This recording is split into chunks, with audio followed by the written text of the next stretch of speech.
warahmatullahi wabarakatuh.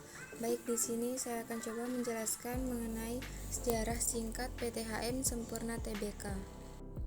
Sejarah singkat PT HM Semporna Tbk. Pada tahun 1913, Tiongkok mulai kegiatan produksi rokok secara komersial. Sebagai industri rumah tangga, pada tahun 1930, industri rumah tangga ini diresmikan secara resmi dengan nama NVBM, yaitu Handel Mich Happy Semporna. Perusahaan ini meraih kesuksesan dengan merek DJI Samsu pada tahun 1930-an hingga kedatangan Jepang pada tahun 1942 yang memporak-porandakan bisnis tersebut. Setelah masa tersebut, putra Lien, Angga Sampurna mengambil alih kepemimpinan dan membangkitkan kembali perusahaan tersebut dengan manajemen yang lebih modern. Nama perusahaan juga berubah seperti nama yang sekarang ini. Selain itu, melihat kepopuleran rokok cengkeh di Indonesia, dia memutuskan untuk hanya memproduksi rokok kretek saja. PT HM Semporna Tbk resmi didirikan pada tanggal 19 Oktober 1963 dengan nama PT Perusahaan Dagang dan Industri Panamas. Pada tahun 1989, PT Panamas mengubah namanya menjadi PT Hanjaya Mandala Sampurna atau HM Semporna. Generasi berikutnya, putra Semporna adalah generasi yang membawa HM Semporna melangkah lebih jauh dengan terobosan-terobosan yang dilakukannya, seperti perkenalan rokok bernikotin rendah, A-Milk, dan perluasan bisnis melalui kepemimpinan di perusahaan supermarket Alfa dan untuk suatu saat dalam bidang perbankan. Pada tahun 2000, Putra Michel Semporna masuk ke jajaran direksi dan menjabat sebagai CEO. Misi Semporna adalah menawarkan pengalaman merokok terbaik kepada perokok dewasa di Indonesia. Hal ini dilakukan dengan senantiasa mencari tahu keinginan konsumen dan memberikan produk yang dapat memenuhi harapan mereka. PT Hanjaya Mandala Semporna Tbk bangga atas reputasi yang diraihnya dalam hal kualitas, inovasi, dan keunggulan. Dan visi Semporna digambarkan dengan falsafah 3 tangan. Masing-masing dari ketiga tangan yang mewakili perokok dewasa, karyawan dan mitra bisnis, dan masyarakat luas merupakan 3 grup pemangku kepentingan yang harus dirangkul oleh perseroan untuk meraih tujuan menjadi perusahaan paling terkemuka di Indonesia. PT HM Semporna Tbk meraih 3 kelompok ini dengan cara sebagai berikut. Yang pertama yaitu memproduksi rokok berkualitas tinggi dengan harga yang wajar bagi perokok dewasa. Yang kedua, memberikan kompetensi dan lingkungan kerja yang baik kepada karyawan dan membina hubungan baik dengan mitra usaha. Dan yang ketiga, yaitu memberikan sumbangsih kepada masyarakat luas. Selanjutnya, aspek legalitas. PT Hanjaya Mandala Sampurna didirikan di Indonesia pada tanggal 19 Oktober tahun 1963 berdasarkan Akta Notaris Anwar Mahajudin SH. Akta pendirian Sampurna disahkan oleh Menteri Kehakiman Republik Indonesia dalam Surat Keputusan Nomor JA 5/59 tanggal 30 April tahun 1964 serta diumumkan dalam Lembaran Berita Negara Republik Indonesia Nomor 94 tanggal 24 November tahun 1964. Anggaran dasar Sampurna telah mengalami beberapa kali perubahan. Terakhir dengan Akta Notaris Aulia Taufani SH Nomor 107 tanggal 15 Desember 2009 dalam rangka menyesuaikan dengan Undang-Undang Nomor 40 Tahun 2007 tentang perseroan terbatas. Perubahan anggaran dasar ini sudah memperoleh persetujuan dari Menteri Hukum dan Hak Asasi Manusia Republik Indonesia dengan Surat Keputusan Nomor AHU 0006503 tahun 2010 tanggal 26 Januari. Dan berikut ini beberapa anak perusahaan perseroan yang signifikan dan dimiliki secara langsung serta kepemilikan perseroan. Yang pertama, PT Perusahaan Dagang dan Industri Panamas. Yang kedua, PT Handa Logistik Nusantara. Yang ketiga, PT SRC Indonesia 9. Yang keempat, PT Taman Dayu. Yang kelima, PT Wahana Sampurna. Dan yang keenam, Sampurna Internasional. Aspek teknis dan teknologi. Adapun penilaian kelayakan terhadap aspek teknis menyangkut hal-hal yang berkaitan dengan teknik atau operasi suatu bisnis. PT HM Sampurna dalam memproduksi rokok, khususnya produksi sigaret kretek tangan dan sigaret kretek mesin, terdiri dari 3 tahapan, yaitu pemrosesan daun tembakau dan cengkeh, produksi rokok, serta yang terakhir pengemasan serta persiapan distribusi. Dalam pemrosesan daun tembakau dan cengkeh, setelah dipanen dan dikeringkan, tembakau dan cengkeh dibawa ke lokasi pabrik. Tembakau biasanya disimpan hingga selama 3 tahun dalam lingkungan terkontrol untuk membantu meningkatkan cita rasanya. Cengkeh juga melewati proses penyimpanan serupa hingga selama 1 tahun sebelum diproses menjadi cengkeh rajang. Tembakau yang telah disimpan akan diproses terlebih dahulu sebelum dicampur dengan cengkeh rajangan yang telah kering. Lalu kemudian dijadikan racikan rokok yang akan dilinting menjadi rokok. Racikan yang telah selesai biasa disebut cut filler, disimpan dalam lumbung berukuran besar sebelum memasuki proses produksi rokok. Lalu selanjutnya, produksi rokok. Rokok kretek dapat berupa sigaret kretek tangan atau sigaret kretek mesin. Salah satu keunikan industri kretek Indonesia ialah masih digunakannya metode pelintingan secara manual dengan tangan, di mana para pekerja melinting produk rokok kretek dengan sangat cepat, bahkan hingga dapat mencapai 350 batang per jam. Lalu yang terakhir, proses pengemasan serta persiapan distribusi. Pengendalian mutu yang sangat cermat memegang peranan penting untuk memastikan bahwa setiap batang rokok dibuat dengan standar tertinggi. Setelah siap, rokok kemudian dikemas dan dikirimkan untuk proses distribusi. Dalam aspek teknis, terdapat pemilihan teknologi. Pemilihan teknologi mempertemukan seberapa jauh derajat mekanisasi yang diinginkan dan manfaat ekonomi yang dikerjakan.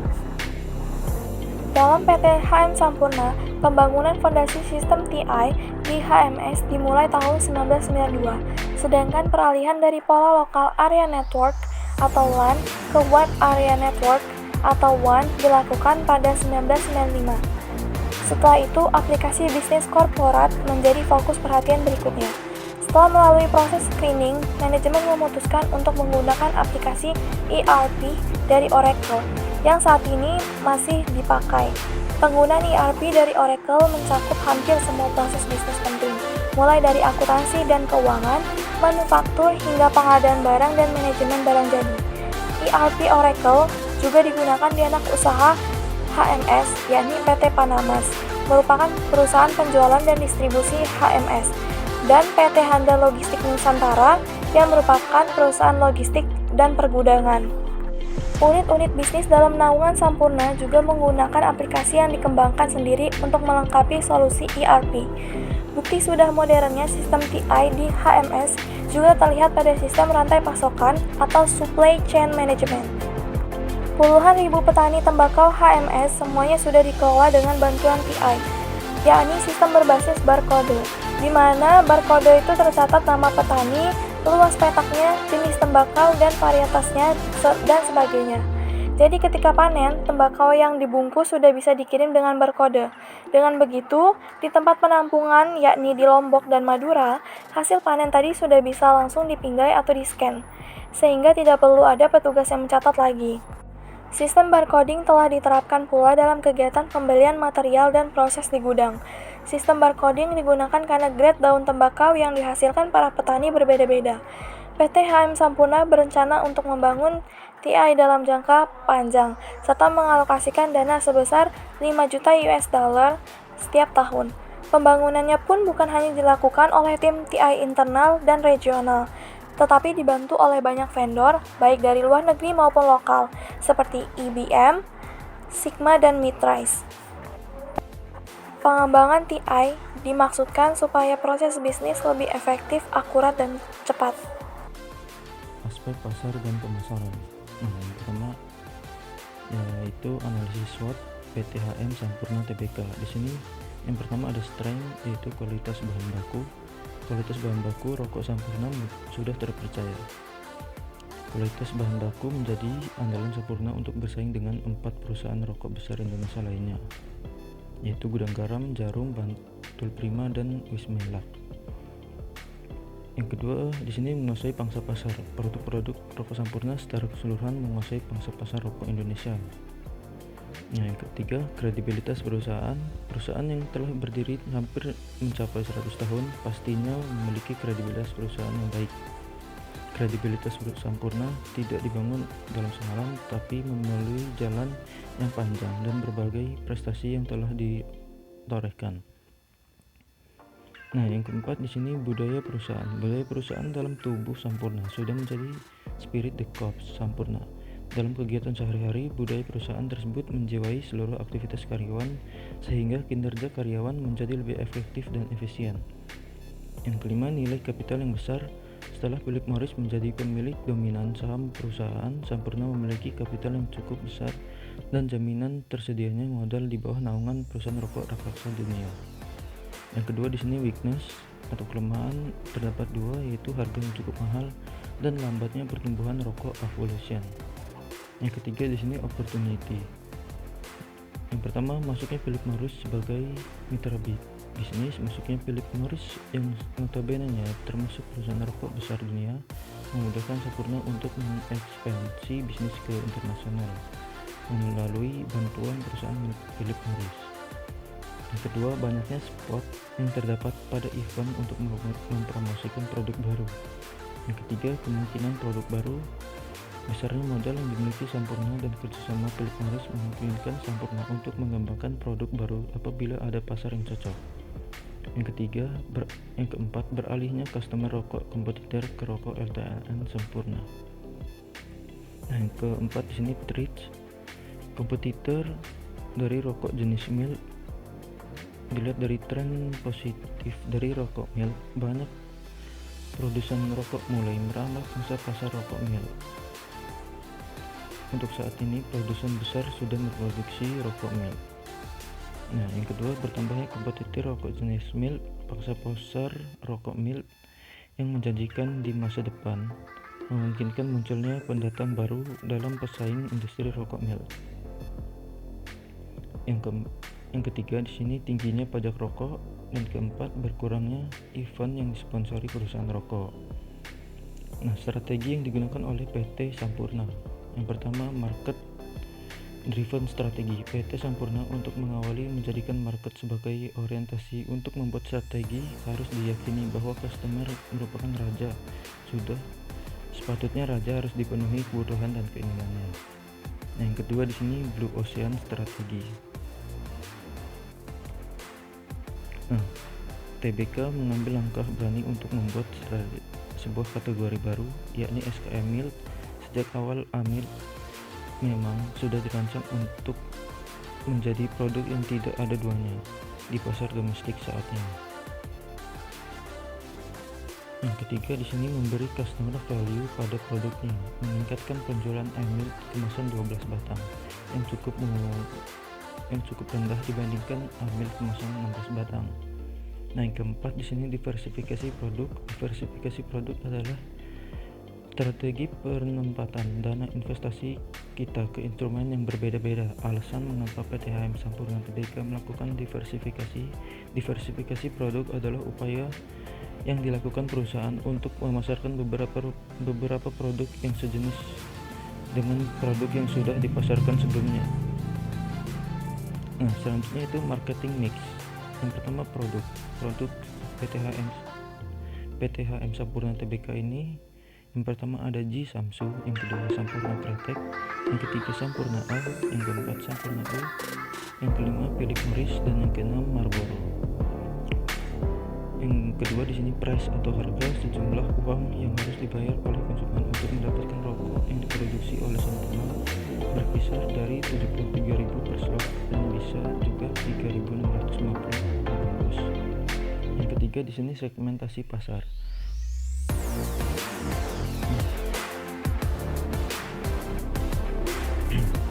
Segmentasi pasar yang dituju yaitu menyasar perokok antara usia 24 tahun dan 35 tahun. Inovasi ini sebagai upaya mempertahankan posisi kami sebagai pemimpin pasar EKT bagi perokok dewasa. Mereka itu saja yang dapat saya sampaikan. Terima kasih. Wassalamualaikum warahmatullahi wabarakatuh. Selanjutnya, aspek manajemen dan organisasi. Kesuksesan PT HM Sampurna Tbk merupakan hasil kerja keras karyawan yang bekerja dengan seluruh potensi yang mereka miliki. Di masa mendatang, kesuksesan PT Sampurna akan ditentukan oleh kemampuan merekrut, melatih, dan mengembangkan karyawan-karyawan terbaik. Hari ini maupun esok, karyawan akan terus menjadi aset yang paling berharga. Pada akhir 2011, jumlah karyawan Sampurna dan anak perusahaannya mencapai sekitar 27.000 orang.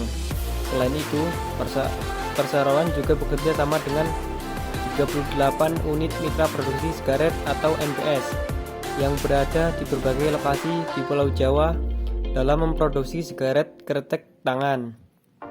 Dan secara keseluruhan memiliki lebih dari 60.000 orang karyawan.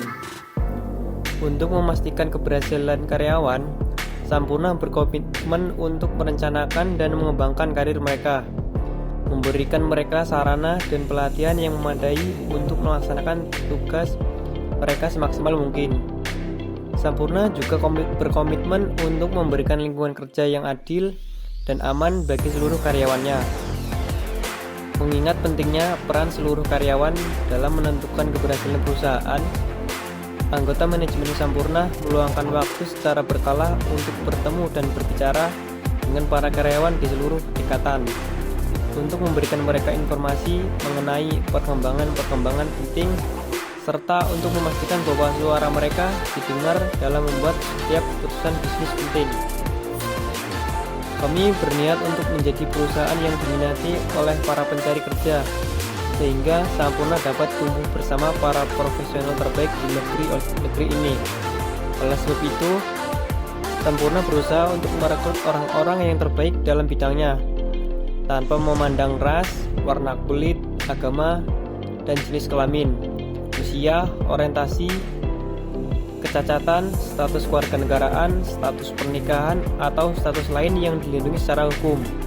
Karyawan mewakili mereka, dan Sampurna ingin agar mereka merasa bangga dan perusahaan tempatnya bekerja. Aspek keuangan, penjualan bersih perseroan pada tahun 2020 menurun 12,9% menjadi Rp-nya 92,4 triliun dibandingkan periode yang sama tahun 2019. Penurunan ini didorong oleh penurunan volume penjualan rokok seperti yang telah disebutkan sebelumnya. Volume penjualan rokok domestik turun 19,3% menjadi 79,5 miliar unit pada tahun 2020. Penjualan bersih perseroan dari operasional rokok domestik dibagi menjadi 3 kategori utama, yaitu sigaret kretek mesin atau SKM, sigaret kretek tangan atau SKS, dan sigaret putih mesin atau SPM. Sementara itu, sigaret putih tangan atau SPT yang diluncurkan pada bulan November menyambungkan kontribusi penjualan bersih yang tidak signifikan pada tahun 2020. Penjualan bersih untuk segmen SKM menurun 17,7% menjadi rupiahnya 61,2 miliar triliun. Akibat dari penurunan volume penjualan SKM sebesar 25,1% dari 70,7 miliar unit menjadi 52,9 miliar unit pada tahun 2020. Penurunan volume ini dikarenakan pergeseran minat rokok dewasa di produk-produk dengan harga murah pada segmen di bawah golongan 1 yang dikenakan pajak cukai lebih rendah dan didorong oleh dampak dari tingginya kesepanjangan harga pada segmen gelombang 1 karena permudahan penerapan harga retail minim. Penjualan bersih segmen SKT naik 8,9 menjadi 21,5 triliun, berkontribusi sebesar 23,2%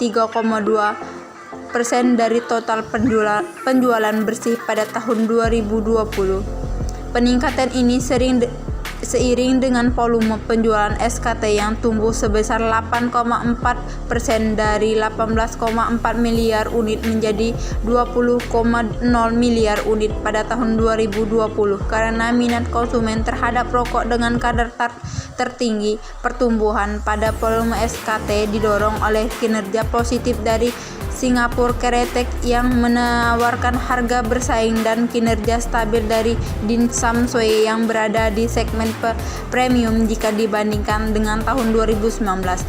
Penjualan bersih dari segmen SPM menurun sebesar 19,4% menjadi 8,9 triliun terutama karena penurunan volume peminjaman SPM sebesar 30,5% dan dari 9,3 miliar unit menjadi 6,5 miliar unit pada tahun 2020.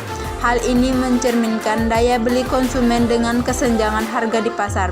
Harga pokok penjualan. Harga pokok penjualan di luar pajak cukai menurun 14,3% atau 2,8 triliun dibandingkan tahun 2019. Penurunan ini mencerminkan biaya produk yang lebih rendah akibat perpaduan antara penurunan volume penjualan dan optimasi dalam biaya produksi. B. Biaya operasional atau biaya penjualan, umum dan tata usaha. Biaya operasional penurunan sebesar 7,5% menjadi 8,4 triliun terutama dari penurunan biaya jasa manajemen serta biaya royalti untuk Marlboro, Filter Black dan Philip Morris Bourbon yang lebih rendah, serta selain itu berkurangnya kegiatan customer segmen akibat PSBB jadi menjadi faktor rendah biaya operasional. C. Penghasilan atau beban keuangan. Total penghasilan keuangan bersih menurun sebesar 37,5% menjadi 0,7 triliun didorong oleh saldo kas dan suku bunga yang lebih rendah atau terhitung secara rata-rata. Penghasilan keuangan berasal dari pendapatan bunga, deposito, berjangka, dan pinjaman kepada pihak terkait. D. Penghasilan atau beban lainnya. Total penghasilan bersih lainnya tumbuh sebesar 6,7 miliar. E. Laba tahunan. Laba bersih persero untuk tahun 2020 turun sebesar 37,5% menjadi 8,6 triliun dari 13,7 triliun pada tahun 2019. Penurunan laba ini didorong oleh penurunan volume, namun diimbangi sebagian oleh insitatif pengurangan biaya. Laba per lembar atau earnings per share untuk tahun ini turun sebesar 37,5% menjadi 74 per lembar saham dibandingkan 118 pada tahun 2019. Rasio harga terhadap laba atau price earning ratio per 31 Desember 2020 berada pada 20,4. F. Komprehensif lainnya. Laba komprehensif lainnya juga mengalami tren yang tidak diharapkan karena biaya yang meningkat setelah perhitungan ulang imbalan pasca kerja karyawan berdasarkan penilaian aktuaris independen dan cabang lindung nilai arus kas. G. Arus kas. Persero pembukuan penurunan arus kas bebas sebesar 29,7% menjadi 11,4 triliun karena kas yang dihasilkan kegiatan operasional lebih rendah. Namun nilai kas rendah ini diimbangi sebagai oleh berkurangnya pembayaran kas kepada pemasok pajak cukai terkait dengan pajak penghasilan perusahaan. Kenaikan arus kas bersih digunakan untuk kegiatan investasi berdasarkan dari aset keuangan jangka pendek kepada pihak terkait. Peningkatan kas bersih yang digunakan untuk kegiatan pendanaan dibandingkan dengan periode sebelumnya mencerminkan pembayaran dividen yang lebih tinggi di tahun 2020. H. Rasio keuangan. Perseroan membukukan kinerja keuangannya relatif rendah pada tahun 2020 yang menantang ini, seperti yang ditunjukkan pada rasio keuangan sebagai berikut. Rasionya imbalan hasil total aset tahun 2020 dan 2019 17,3% dan 27,0%. Imbalan hasil ekuitas 28,4% dan 38,5%. Laba operasi terhadap penjualan bersih 11,3% dan 16,1%. Laba bersih terhadap penjualan 9,3% dan 12,9%. Rasio lancarnya 2,7 45% dan 3,28%. Rata-rata hari penagihan 14% dan 11%. Rasio jumlah liabilitas terhadap jumlah aset 0,39% dan 0,30%. Rasio utang terhadap ekuitas 0,01% dan 0,01%. Selanjutnya yaitu ekonomi sosial dan budaya. Cara PT HM Sampurna Tbk adalah salah satu perusahaan rokok terkemuka di Indonesia dengan fasilitas pabrikan dan kantor penjualan di berbagai daerah di Indonesia, di mana perusahaan ini melakukan proses manufaktur. Perusahaan ini selalu menerapkan standarisasi tertinggi untuk memastikan kualitas prima yang diharapkan para perokok. Merek perusahaan ini. Operasional perusahaan ini sehari-hari tidak hanya meliputi produksi rokok, tetapi juga mencangkup cara perusahaan ini berbisnis dan berinteraksi dengan dunia di luar kantor. PT HM Sampurna Tbk, baik secara lokal maupun global. Ada 4 pilar program tanggung jawab sosial PT HM Sampurna Tbk. Yang pertama, penanggulangan bencana. Untuk menanggulangi bencana alam, PT Sampurna membentuk Tim Sampurna Rescue atau SAR. Yang kedua, pendidikan. Sampurna School of Business dan Akademi Putra, Sampurna Foundation atau lebih dikenal sebagai sebuah yayasan nirlaba yang didirikan oleh putra Sampurna beserta para pemegang saham PT HM Sampurna lainnya, didirikan pada tahun 2001, yang bertujuan untuk peningkatan pendidikan nasional di Indonesia. Yang ketiga, pemberdayaan ekonomi masyarakat. Pada tahun 2006, Pusat Pelatihan Kewirausahaan Sampurna mulai beroperasi di dekat pabrik yang berada di Sukorejo, Pasuruan, Jawa Timur. Yang keempat, keberlangsungan lingkungan. Melalui kerjasama dengan beberapa organisasi lingkungan, Sampurna mendukung program pelestarian mangrove di Surabaya dan penanaman kembali di hutan Pasuruan dan Lombok untuk mewujudkan lingkungan yang berkelanjutan. Selanjutnya yaitu aspek lingkungan hidup. Aspek penting lainnya dan pendekatan terhadap berkelanjutan adalah komitmen dalam mengurangi jejak karbon di seluruh kegiatan usaha. Sementara itu juga percaya bahwa cara paling efektif untuk mengelola limbah pasca konsumen dewasa adalah dengan meningkatkan kesadaran mengenai cara pembuangan puntung rokok yang tepat, untuk mempelajari pengelolaan limbah pasca konsumen dewasa, dan untuk membuat proyek percontohan untuk pengumpulan limbah pasca konsumen dewasa yang berkelanjutnya. Terima kasih. Selanjutnya saya kembalikan ke moderator. Baiklah, sekian presentasi dari kami. Bila ada kurang dan lebihnya kami mohon maaf. Wabillahi taufiq wal hidayah. Wassalamualaikum warahmatullahi wabarakatuh.